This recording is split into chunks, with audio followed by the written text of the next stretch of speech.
We have highlights galore on this edition of Maverick Postgame, including football's season opener. Plus, we recap the season of Grand Junction's minor league baseball team. All that and plenty more coming up on Maverick Postgame.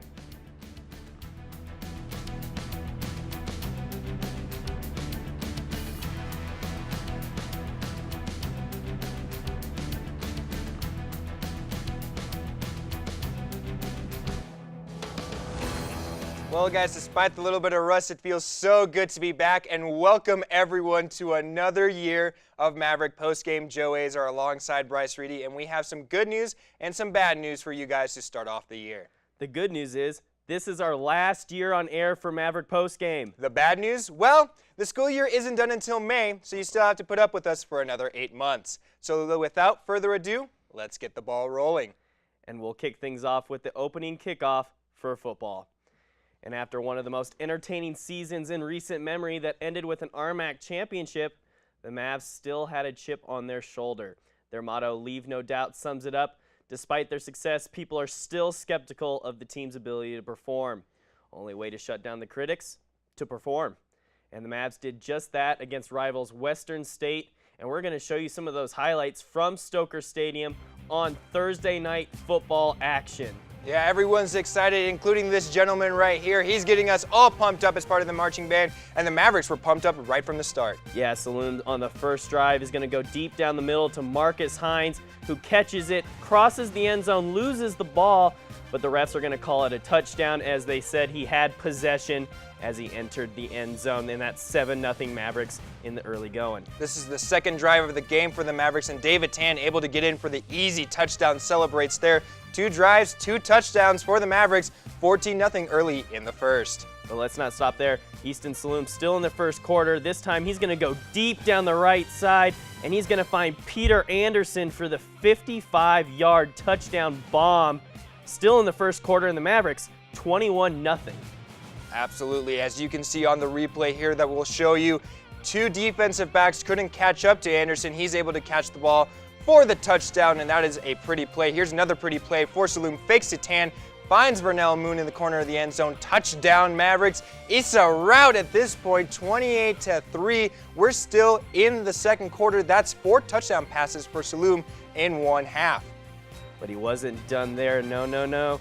Instead, this time he's going to fake the throw, and he's going to be forced outside, and he's going to use his legs, and he's just going to trot into the end zone for his 5th touchdown of the game and a 35-3 lead for CMU. And this one, Saloom reaches in. He was tackled, but uses his athleticism to get into the end zone. That is another touchdown, his 6th of the game, and as you can see here from this beautiful angle, dives into the end zone, able to get it. 42-3 Mavericks. And the Mavericks still looking for a little bit of security here. They're going to go deep down the right side again, find Isaiah Smith for the touchdown. Man, Saloom likes that right side. That is 49 points through 3 quarters for the Mavericks. Yeah, absolute domination by the Mavericks throughout the game.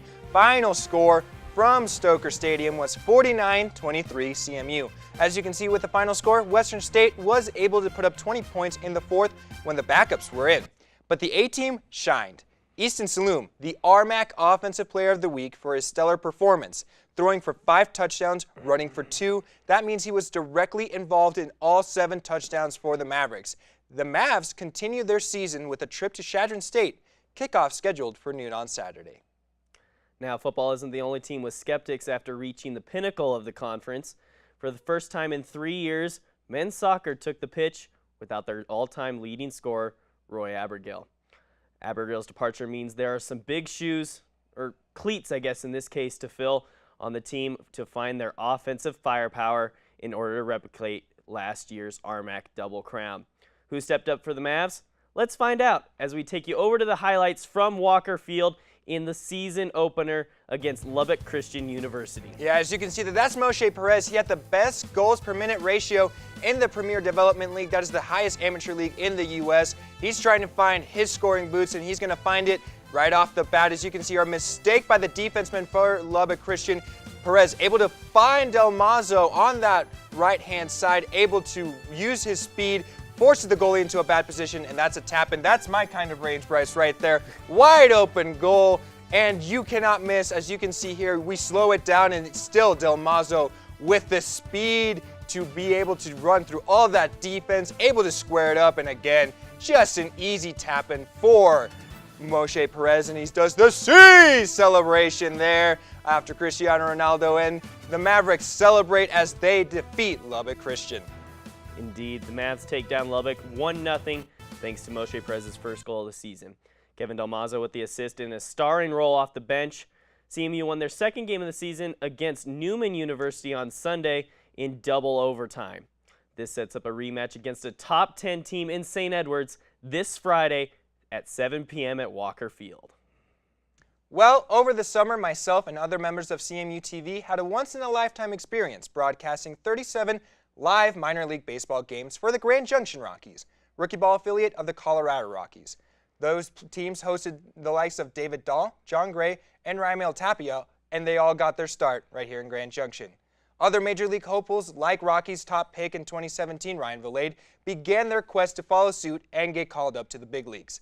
With 37 games came plenty of great plays, but we picked 5 of the best for the season for you guys to feast your eyes on. So let's take a look at the best 5 plays from the Grand Junction Rockies season.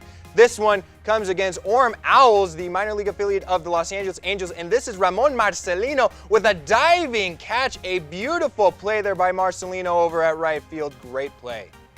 All right, and now we're moving on to number 4, and this one is going to be against the same team, but this time it's going to be in left field. And what a remarkable catch by Tyler Bates, diving back to get that one in the top of the 10th inning as well.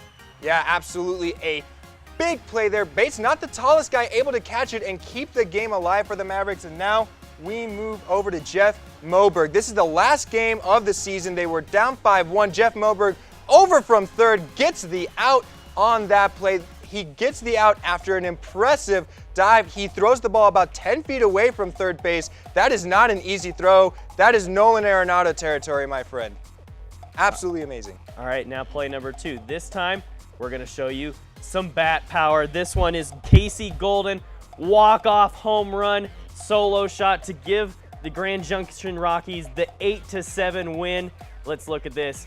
Straight power to left field. No one was going to see that. You could see the outfielder just looks up in disgust as he realizes he has no chance at that one. Yeah, that's what my abuela calls a bambazo. Casey Golden leads the Pioneer League in home runs, and you can see it there. But this is the best play of the season by far.